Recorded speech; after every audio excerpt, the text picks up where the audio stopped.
هذا القرآن يوحدنا لطريق الخير يوجهنا الله تعالى أنزله ورسول الله معلمنا بسم اللہ الرحمن الرحیم۔ فصل دوم در صرف محموز۔ دوسری فصل محموز کی گردان کی بیان میں۔ یہاں سے صاحب پنجگنج رحمۃ اللہ علیہ دوسرے باب کے دوسری فصل کو بیان کر رہے ہیں۔ تو کہتے ہیں کہ دوسرے باب کی دوسری فصل محموز کے گردان کے بیان میں۔ اس سے پہلے ہم نے محموز کی تعریف کو پڑھا تھا اور اس کے اقسام کو پڑھا تھا، اور ہم نے جانا تھا کہ محموز وہ اسم یا فعل ہے جس کے حروف اصلی میں سے کوئی حرف حمزہ ہو، اور اس کی تین قسمیں ہیں: محموز فا، محموز عین اور محموز لام۔ تو کہتے ہیں اب کہ فصل دوم در صرف محموز، دوسری فصل محموز کی گردان کے بیان میں۔ ودا کے صرف محموز و صرف صحیح برابر باشد۔ جان لیجئے کہ محموز کی گردان صحیح کی گردان کی طرح ہوتی ہیں۔ تو صحیح کو بھی ہم نے پڑھ لیا تھا، اور ہم نے جانا تھا کہ صحیح وہ اسم یا فعل ہے جس کے حروف اصلی میں سے کوئی حرف علت، حمزہ اور دو حرف صحیح ایک جنس کے نہ ہوں۔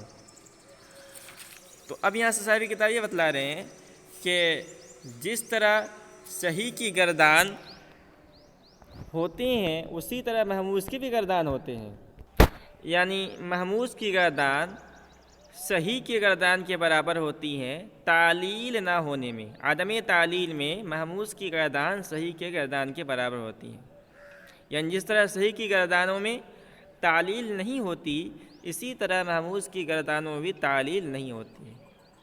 ٹھیک ہے، مگر استثناء مگر جائے چند کے بدو اصل بیرو آید، مگر چند جگہ جو ان دو قاعدوں سے ظاہر ہو جائیں گے۔ یعنی اصل تو یہی ہے کہ محموز کی گردان صحیح کی گردان کی طرح ہے، جس طرح صحیح کی گردان میں تعلیل نہیں ہوتی ہے محموز کی گردان میں بھی تعلیل نہیں ہوتی ہے، مگر چند جگہ ہیں جہاں پر صحیح کے گردان کے اندر تعلیل تو نہیں ہوتی ہے مگر محموز کے گردان کے اندر تعلیل ہوتی ہے۔ تو چند جگہ ہیں جہاں محموز کی گردان میں تعلیل ہوتی ہے، اور چند جگہ کیا ہے، کہہ رہے ہیں ہم ان چند جگہوں کو الگ الگ سے نہیں بیان کریں گے، ہم دو قاعدے آپ کے سامنے رکھ رہے ہیں، دو قاعدے بیان کر رہے ہیں، اس قاعدے کی روشنی میں آپ خود جان لیں گے۔ اصل اول ہر حمزہ منفردہ کے ساکن باشد۔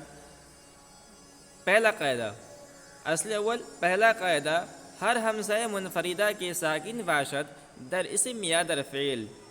ہر وہ حمزہ منفردہ جو ساکین ہو، اس کے بعد جملہ معترضہ ہے در اسم یا در فعل، یہ جملہ معترضہ ہے، خواہ وہ حمزہ اسم میں ہو یا فعل میں ہو، در اسم یا در فعل، اسم کے اندر ہو یا فعل کے اندر ہو، روا باشد کہ اورا بدل کنن، تو جائز ہے کہ اس کو بدل لے بحرف علت بر وفق حرکت ما قبل حمزہ۔ تو جائز ہے کہ اس کو ماقبل کی حرکت کے موافق حرف علت سے بدل دیں۔ ٹھیک ہے، تو روا باشد کے اورا بدل کنن بحرف علت بر وفق حرکت ما قبل حمزہ، تو جائز ہوگا کہ اس کو حمزہ کی ماقبل والی حرکت کے موافق حرف علت سے بدل لیں۔ چون رأسن و کأسن و بوسن و زیبن، جیسے رأسن، کاسن، بوسن اور زیبن۔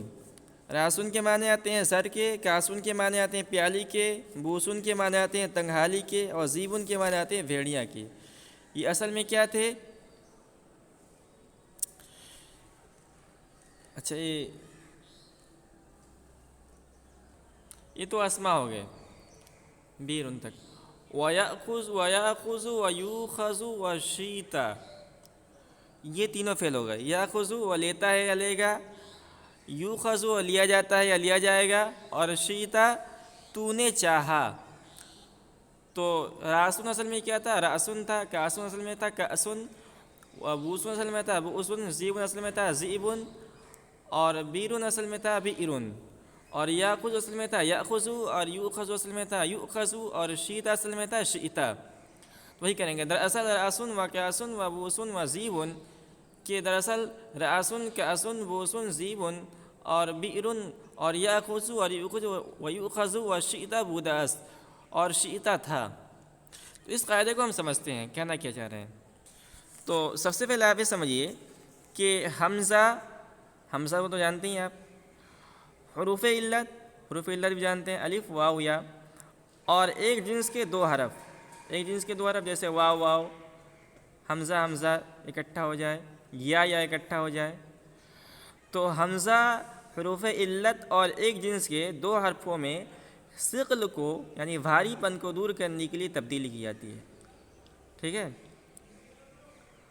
حمزہ کی تبدیلی کو تخفیف سے تعبیر کرتے ہیں، صرفی لوگ حمزہ کی تبدیلی کو تخفیف کہتے ہیں، اور حروف علت کی تبدیلی کو تعلیل، اور دو ہم جنس حرفوں میں سے ایک کو دوسرے میں داخل کر کے مشدد کرنے کو ادغام کہتے ہیں، ٹھیک ہے۔ تو اب انہوں نے قاعدہ جو بیان کیا اس قاعدے کو سمجھتے ہیں۔ قاعدہ انہوں نے بیان کیا ہے کہ ہر وہ حمزہ منفردہ یعنی تن تنہا حمزہ جو ساکین ہو، خواہ اسم میں ہو یا فعل میں ہو، اس کو ماقبل کی حرکت کے موافق حرف علت یعنی فتحہ کے بعد الف، ضمہ کے بعد واو، اور کسرہ کے بعد یا سے بدلنا جائز ہے۔ جیسے ہم سمجھتے ہیں اس کو، اب ہمارے سامنے دیکھیے رأسن ہے، ٹھیک ہے۔ اب اس کے اندر غور کریں آپ، رأسن کے اندر جو حمزہ ہے، یہ حمزہ یہ منفردہ ہے، اکیلا ہے، ادھر بھی حمزہ نہیں ادھر بھی حمزہ نہیں ہے، اور ساکین بھی ہے، اس پر جزم ہے، رأسن ہے۔ تو یہ ہوا حمزہ منفردہ اور ساکین، تو ہر وہ حمزہ منفردہ اور ساکین ہو۔ رأسن یہ اسم ہے، تو اسم کے اندر ہے، ٹھیک ہے، یہ اسم ہے۔ اور اگر ہم یأخذ لیں، یأخذ، تو یہ ہو گیا فعل، تو خواہ اسم کے اندر ہو یا فعل کے اندر ہو، دونوں میں دیکھ لیں، یہ بھی یأخذ کے اندر جو ہے حمزہ، یہ بھی حمزہ ساکنہ ہے، ٹھیک ہے۔ تو ہر وہ حمزہ منفردہ اور ساکین ہو، خواہ اسم ہو یا فعل میں ہو، اس کو ماقبل کی حرکت کے موافق حرف علت یعنی فتح کے بعد الف، ضمہ کے بعد واو، اور کسرہ کے بعد یا سے بدلنا جائز ہے، ٹھیک ہے۔ تو ماقبل کی حرکت کیا ہے؟ اس پر دیکھیے، اس پر را ہے، زبر ہے، اس پر بھی زبر ہے۔ تو ماقبل کی حرکت کیا ہے؟ اس پر زبر ہے، اس پر بھی زبر ہے۔ تو کہہ رہے ہیں کہ حمزہ منفردہ ساکنہ یہ حرف علت کے بعد واقع ہوا، حمزہ منفردہ ساکنہ یہ فتحہ کے بعد واقع ہوا، یہ فتح اس کے بعد واقع ہوا ہے، لہذا حمزہ کو ماقبل کی حرکت یعنی فتح کے موافق حرف علت یعنی الف سے بدل لیا جائے گا، ٹھیک ہے۔ تو ہم نے کیا کیا کہ ماقبل کی حرکت یعنی را یہ زبر ہے، اور زبر کے موافق جو حرف ہے وہ ہے الف، تو ہم نے اس حمزے کو الف سے بدل لیا، ٹھیک ہے۔ تو یہ حمزہ ختم ہو جائے گا اور الف بنے گا، یہ الف، یہ ہوتا ہے حمزہ اور یہ ہوتا ہے الف۔ اسی طرح یأخذ کے اندر بھی ہوا، ٹھیک ہے، تو ہو گیا یأخذ۔ امید ہے آپ کو یہ قاعدہ سمجھ میں آیا ہوگا۔ اب یہاں یہ بات دھیان رکھیں کہ